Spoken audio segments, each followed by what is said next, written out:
at its core, what is hip hop to you? Hip hop to me, first off, is a culture. It's a way of life. It's the way you talk. It's the way you dress. It's the way you act. It's the way you present yourself. In the early days of hip hop, one hit song could make you a legend overnight. But for some, that fame was a ticking clock. These are the stories of 20 artists who blew up and then vanished. One of them had his career completely ended by a single, terrifying choice that landed him in a place he could never leave. 1. Sugar Hill Gang. I said a hip hop. Yes. Hip hop. Why did that occur to you? Why did you use those words? Because it was new. Just like people in rock say, let's rock and roll. That's what hip hop was. In 1979, something amazing happened. A song came on the radio that was over 15 minutes long. It did not have a traditional singer. Instead, 3 guys were talking in rhyme over a super groovy bass line from a song called Good Times by the band Chic. The song was called Rapper's Delight, and the group was the Sugar Hill Gang.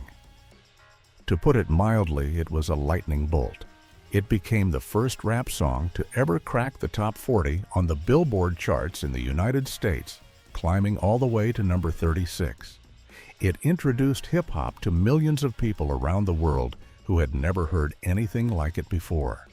Many people think it was the first rap song ever recorded, and while it was not, it was the one that opened the door for everyone else. But here is the thing nobody tells you about the Sugar Hill Gang. They were not really a group. You see, a woman named Sylvia Robinson, a record label boss, saw how popular this new kind of music was in the parks and clubs in New York City. She wanted to put it on a record. So she found 3 guys, Big Bank Hank, Wonder Mike, and Master G, and put them together in a studio. They were not a real crew who had practiced together for years. In fact, a huge wow factor is that Big Bank Hank got many of his rhymes from another rapper named Grandmaster Caz, who never got the credit. This lack of real friendship and history caused big problems.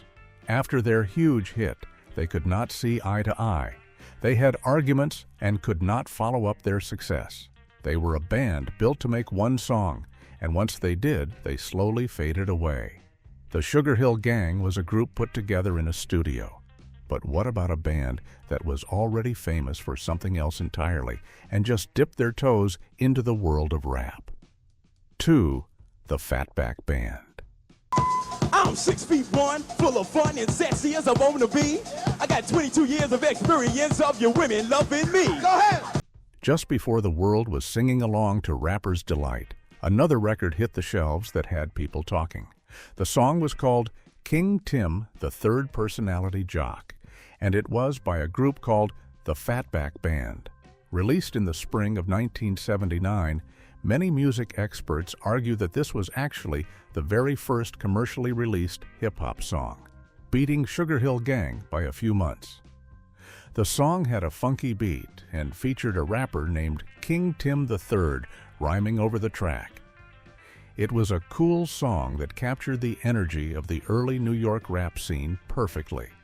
For a moment, it looked like the Fatback Band was going to be at the front of this brand new music wave. What many overlooked is that the Fatback Band was not a rap group. They were a successful funk and R&B group that had been making music since the early 70s. For them, making a rap track was just an experiment, something fun and new to try out. Their main audience, the people who bought their albums and came to their shows, wanted to hear the funk and soul music they were known for. So, after their little adventure into hip-hop, they went right back to their original sound. They continued to have a successful career as a funk band, but they did not chase the hip-hop trend. They basically lit the match for the hip-hop explosion and then just walked away to play the music they loved most. This band chose to step away from rap, but our next duo had their rap careers completely stopped by a huge legal scare that sent a chill through the whole industry. 3. Dr. Jekyll and Mr. Hyde. Up to the floor and grab a girl, we make a ball, man, hair curl. Now everybody here has seen us before. In the early 80s, as hip-hop was growing, a duo came out with a very different style. They called themselves Dr. Jekyll and Mr. Hyde. Instead of tracksuits and big chains, they wore fancy suits and ties. They looked more like bankers than rappers. Their big hit was a super smooth song from 1981 called Genius Rap. It was built around a sample from a popular song called Genius of Love by a band called the Tom Tom Club. The song was clever, cool, and a big hit in clubs. It showed that hip-hop could be stylish and sophisticated. Alonzo Brown and Andre Harrell, the men behind the group, were smart guys with a unique vision for what rap could be. But that cool sample turned out to be a big problem. In the early days of rap, taking a piece of someone else's song, what we call sampling, was like the Wild West. Nobody really asked for permission, but soon the original artists started to get upset. They wanted to be paid when their music was used. Lawsuits started to happen.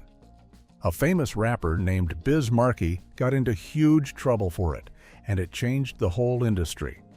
The thing nobody tells you is that Dr. Jekyll and Mr. Hyde saw this coming. They got worried about the legal trouble they could get into for using the Tom Tom Club sample. So they made a shocking choice. They just quit. Andre Harrell became a hugely successful music executive, discovering huge stars. But the duo never made music again, all because they were afraid of getting sued. Legal troubles took them out of the game, but a war of words on a record is what caused our next young star to shine incredibly bright and then burn out fast. 4. Roxanne Shante. Well, my name is Roxanne. Don't you know I just a cold rock a party and I do this show. I said I met these three guys and you know it's true. In 1984, a rap group named UTFO released a popular song called Roxanne, Roxanne. It was about a girl who would not pay any attention to them. A 14-year-old girl from the Queensbridge housing projects in New York named Lolita Shante Gooden heard this song and had an idea. She recorded an answer song called Roxanne's Revenge.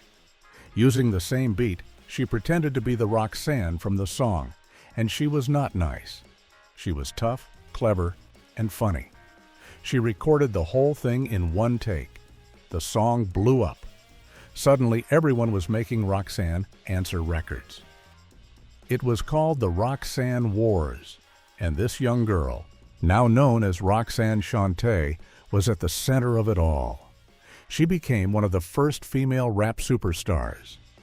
But being a teenager in that crazy music world was tough. She was a fierce battle rapper, a key member of the legendary Juice Crew, and she toured the world. She released an album and had a solid career for a few years. But the fire that started her career also started to fade. The Roxanne beef eventually died down. To put it mildly, she grew up.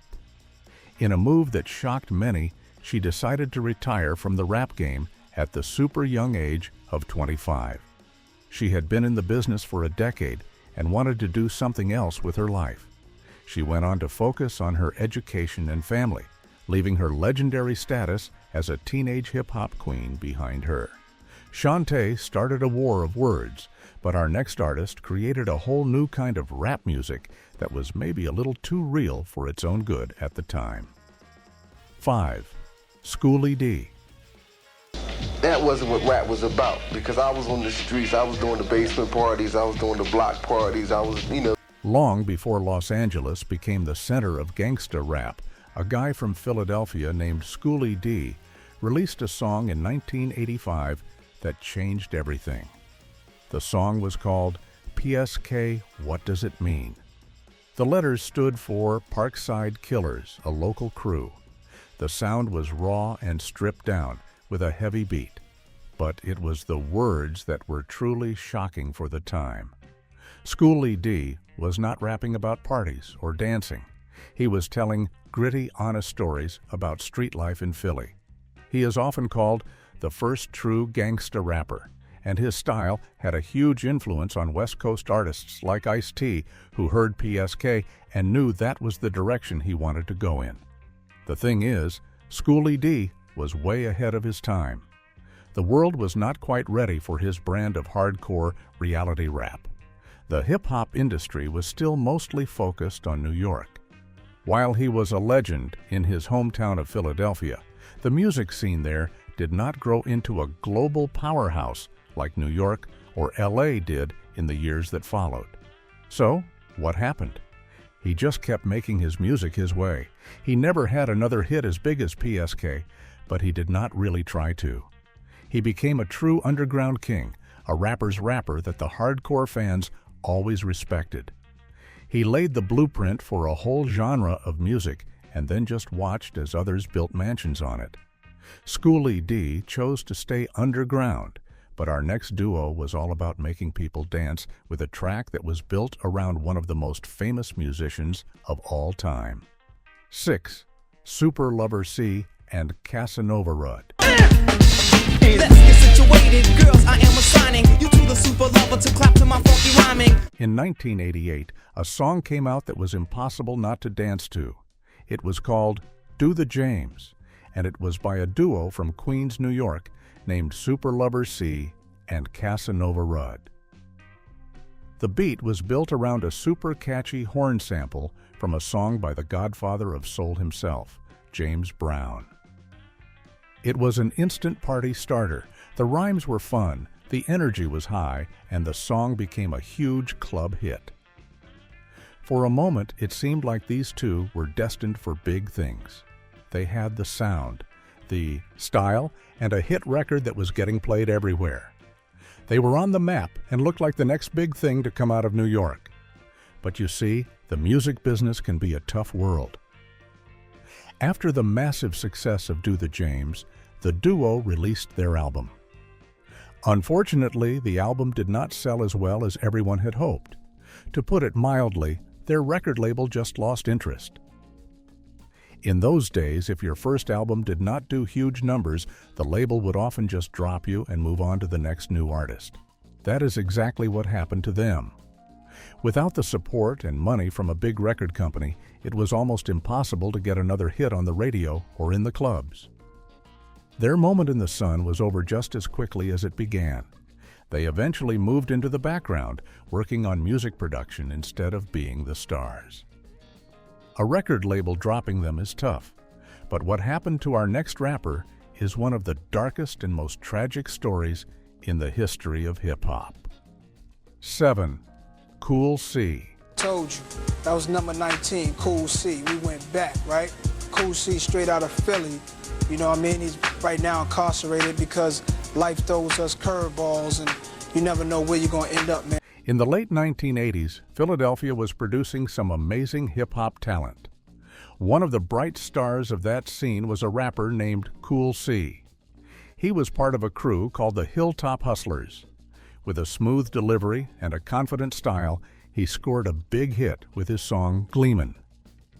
He was getting a lot of attention. His videos were on TV, and his career seemed to be on the rise. He had that classic Philly sound and was respected as a talented lyricist. He released a couple of albums and was a well-known name in the rap world. His future looked bright. But this story takes a very dark turn. As the 1990s began, Cool C's music career started to slow down. He was not getting the same attention as before. Sadly, he got involved in some very serious illegal activities to try and get money. In 1996, he and some other men were involved in a robbery at a bank. The plan went horribly wrong. During the robbery, a police officer named Loretha Baird arrived on the scene, and she tragically lost her life. It was a terrible event. Cool C was identified, arrested, and after a trial, he was convicted for his part in the crime. His life and career in music were over in that one moment. He has been in prison ever since, a truly sad end for someone who once had a promising future in music. Cool C's story is a heavy one, but our next group's downfall came not from trouble with the law, but from a rap battle that got way, way too big for them to handle. 8. UTFO.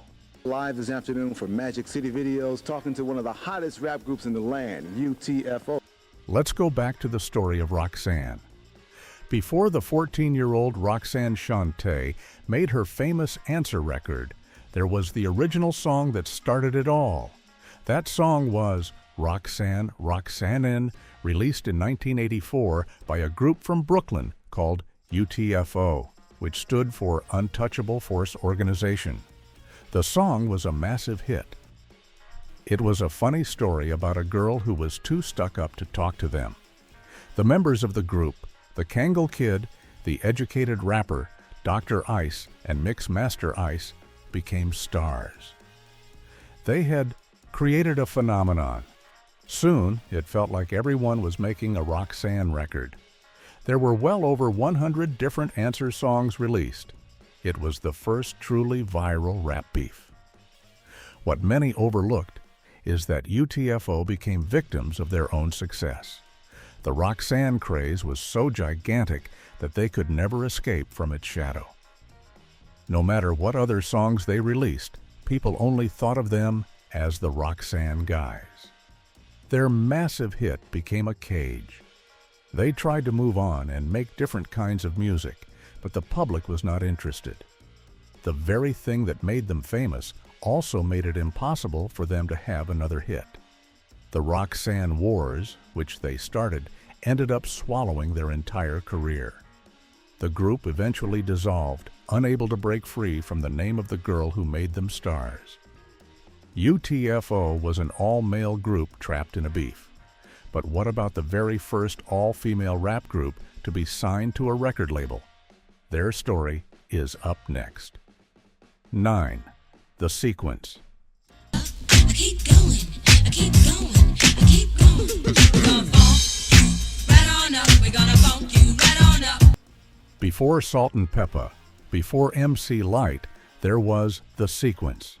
They were a trio of talented young women from Columbia, South Carolina, Angie B., Cheryl the Pearl, and Blondie. In 1979, they managed to get backstage at a Sugar Hill Gang show and performed for the label's owner, Sylvia Robinson. She was so impressed that she signed them on the spot. They became the first all-female rap group signed to a major label. Their first single, Funk You Up, was a big hit. It was funky, catchy, and showed that women could rock the microphone just as well as men. One of the members, Angie B., would, many years later, become the world-famous R&B and soul singer Angie Stone. But you see, being on Sugar Hill Records was both a blessing and a curse. The label was the biggest name in rap music at the time, but it was also having serious problems behind the scenes. The music business can be very tricky, and Sugar Hill Records ran into huge financial trouble. There were lawsuits and issues with money that began to tear the company apart. To put it mildly, the label was sinking. When a record label goes down, it usually takes all of its artists with it. That is what happened to The Sequence. As Sugar Hill Records collapsed and eventually went bankrupt, the group's career collapsed right along with it. They were pioneers who were just on the wrong label at the wrong time. A label going broke is one thing, but our next artist did not need a label. She was busy building her own empire on the radio airwaves. 10. Lady B. This next story is living proof of that. Rapper and radio DJ Lady B first graced the scene in 1979, and a group of young students found a unique way to honor her living legacy.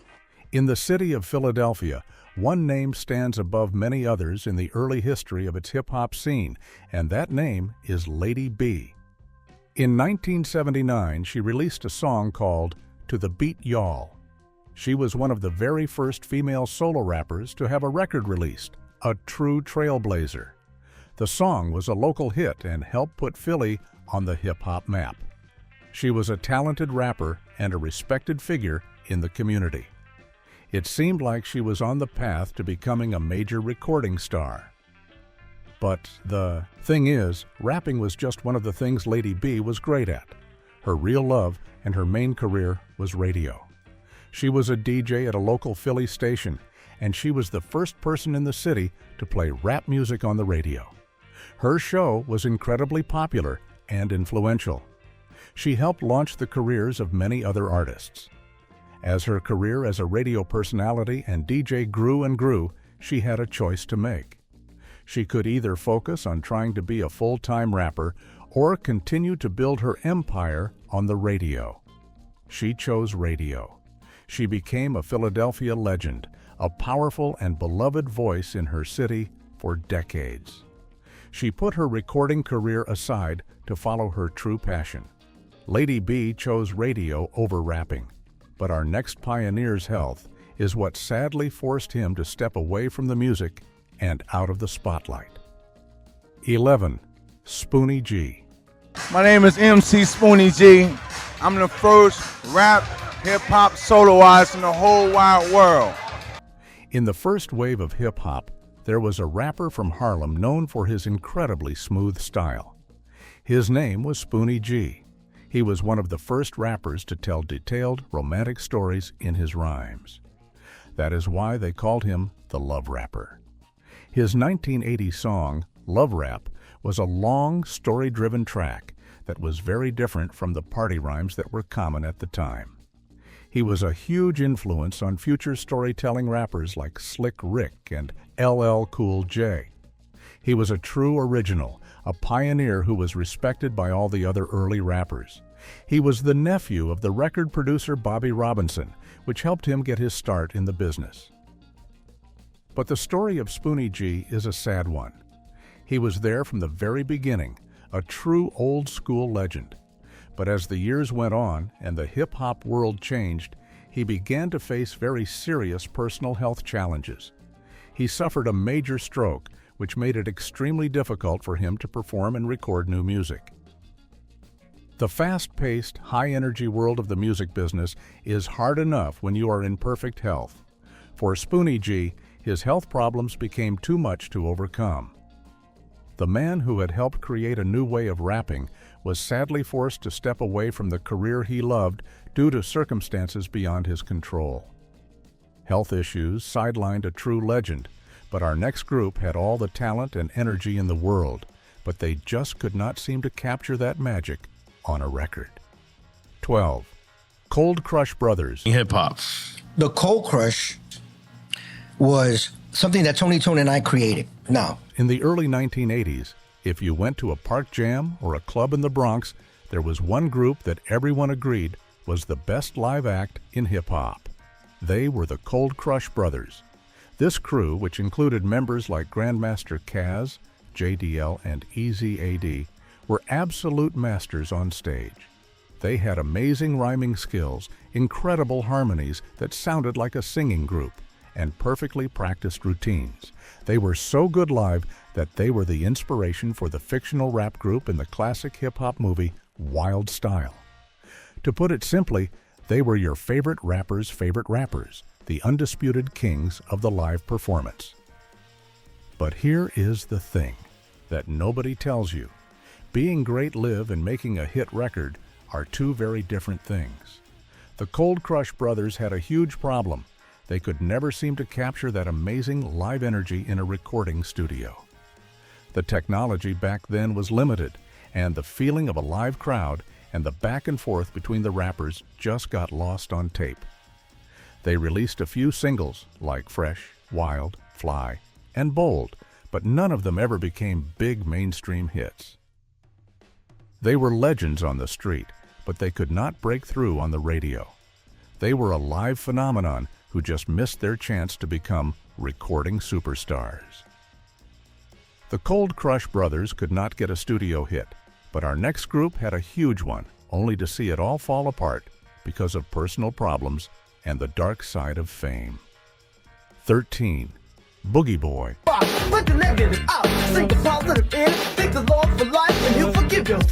The year was 1985, and a song called A Fly Girl was taking over the radio and the dance clubs. The song was by a group from Harlem, New York called the Boogie Boys. The track had a smooth melodic feel and a catchy chorus that everyone loved. It was a massive hit. The group, made up of Boogie Night, Romeo J.D., and Lil Rahim, became instant stars. Their style was fresh, fun, and had a pop-friendly feel that made them very popular. It looked like they were set to become one of the biggest groups in hip-hop, riding a wave of success with their smash hit. But sadly, the pressures of fame can be very difficult to handle. What many overlooked is that behind the scenes, the group was starting to have serious problems. The fast life that comes with having a hit record can lead to bad choices and personal struggles. These issues began to create deep disagreements and divisions within the group. The members started to drift apart, and the creative energy that made a Fly Girl so special was lost. These personal demons became too much for the group to overcome. Not long after their biggest success, the Boogie Boys splintered and broke apart. Another story of a promising career cut short. Personal demons tore that group apart. Our next rapper from the Bronx had a very different kind of problem. He was always standing in the shadow of an even bigger star. 14. Just Ice. Basically get two of the same records with a mix-up and a very good DJ who knew how to spin, cut, or slice, whatever you want. In the mid-1980s, a new sound was coming out of the Bronx. It was hard, aggressive, and street smart. A key figure in this movement was a rapper named Just Ice. With his deep, gravelly voice and tough lyrics, he was a true force. He was an important member of the legendary hip-hop crew known as Boogie Down Productions, or BDP, alongside the iconic rapper KRS-One. His 1986 album, Back to the Old School, was a hardcore classic. He had a strong following of fans who loved his raw and uncompromising style. He was respected and known as one of the toughest rappers in the game. But that was also part of the problem. Being in a group with a charismatic superstar like KRS-One is a double-edged sword. While it got him a lot of attention, it also meant he was always being compared to his more famous crewmate. KRS-One was becoming one of the biggest and most important voices in all of hip-hop. It was very difficult for Just Ice to get out from under that massive shadow and be seen as a star in his own right. After a few albums, he made a personal choice. He decided to step away from the music industry and the constant spotlight to focus on raising his family. He left his rap career behind for a quieter life.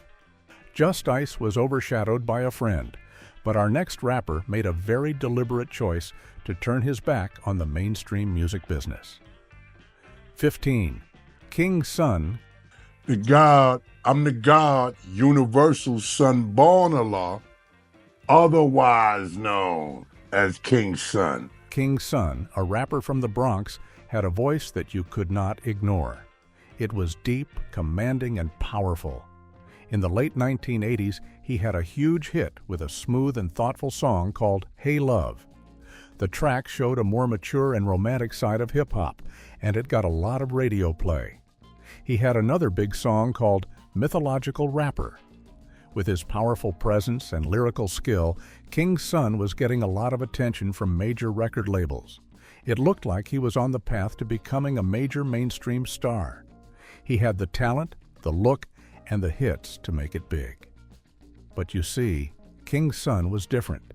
He was a man of principle. He looked at the deals the major record labels were offering, and he did not like what he saw. He felt that they did not respect the artists or the culture of hip-hop. He did not want to sell out or change his style to fit what the big companies wanted. So he made a bold decision. He turned them down. He chose to stay independent and remain loyal to his underground roots. This choice meant that he never got that huge marketing push from a major label again. His career continued on his own terms, but he never had another mainstream hit, all because he refused to compromise his beliefs. King's Son chose the underground path. But what about a whole style of rap that just came and went like a big wave? Our next artist rode that wave until it crashed on the shore. 16. MC Shy D. Bars in the house, man, bass in the place. I got my man MC Shy D in the place to be. In the mid-1980s, a new sound was shaking cars and clubs all over the South.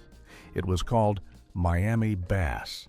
It was all about huge, booming bass, fast beats, and party-starting lyrics. One of the early pioneers of this sound was a rapper named MC Shy D. What is interesting is that he was actually from Atlanta, Georgia, not Florida. But he connected with Luke Skywalker from the infamous group 2 Live Crew and became a key part of their Miami-based label. He had hits like Shake It. His music was essential to the early days of the bass music scene. The thing is, Miami bass, while hugely popular for a time, was also a bit of a fad. The scene was dominated by one group above all others, and that was 2 Live Crew. Their music was so popular and so controversial that they sucked up all the oxygen in the room. It was hard for other bass artists to get the same level of attention. As the 1990s approached, the sound of hip-hop started to change again. The bass music craze began to fade. As the scene that he was a part of started to disappear, so did MC Shy D's career. He was a pioneer of a sound that just did not last. A whole genre faded out from under MC Shy D. Our next group had a massive pop rap hit, but got hit with a backlash from hardcore fans that ended their career. 17. Whistle. Jazz and KP, but sometimes it's all about just me. You know what I noticed all of a sudden when I... The year was 1986, and a song that was pure, simple fun took over the airwaves. It was called Just Buggin'. The group was a trio from Brooklyn named Whistle. The song had a playful, catchy beat and a memorable whistle sound in the chorus. It was a huge pop crossover hit. It was lighthearted and funny at a time when some rap was starting to get more serious. The group, with members Jazzy Jazz, Cool Doobie, and Silver Spinner, had a #1 hit on the R&B charts and a top 20 hit on the pop charts. They were on top of the world. What many people do not realize is that during this time, a big debate was happening within the hip-hop community. It was the question of keeping it real versus selling out. Some hardcore hip-hop fans felt that making music that was too pop-friendly and fun was not true to the art form. They thought it was soft. Whistle got caught right in the middle of this backlash. They were seen as a novelty act, a pop group rather than a real hip-hop group. This made it very hard for them to be taken seriously by the more dedicated hip-hop audience. They could not get another hit to land, and after a few years, the group disbanded, their career a casualty of the real hip-hop debate. A pop backlash is one thing, but our next group from the Sunny Bay area of California got tangled up in local politics and some serious record label drama. 18. 415. Of the neighborhood, but I'm disappointed. How could you rate me so low? Cause yo, I'm more like a criminal. Before Dr. Dre and Snoop Dogg made the West Coast the center of the hip-hop universe, there were groups laying the groundwork. One of those pioneering groups was from Oakland, California, and they called themselves 415 after the local telephone area code. The group featured a very talented young rapper named Richie Rich, who would go on to become a Bay Area legend. Their 1989 album, 41 Fin, and their song Lifestyle of a Gangsta were early examples of West Coast reality rap. They were telling stories about life in their city with a funky, unique sound.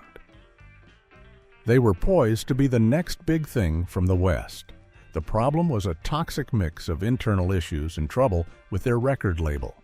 The group was deeply connected to their Oakland roots, and their music reflected that.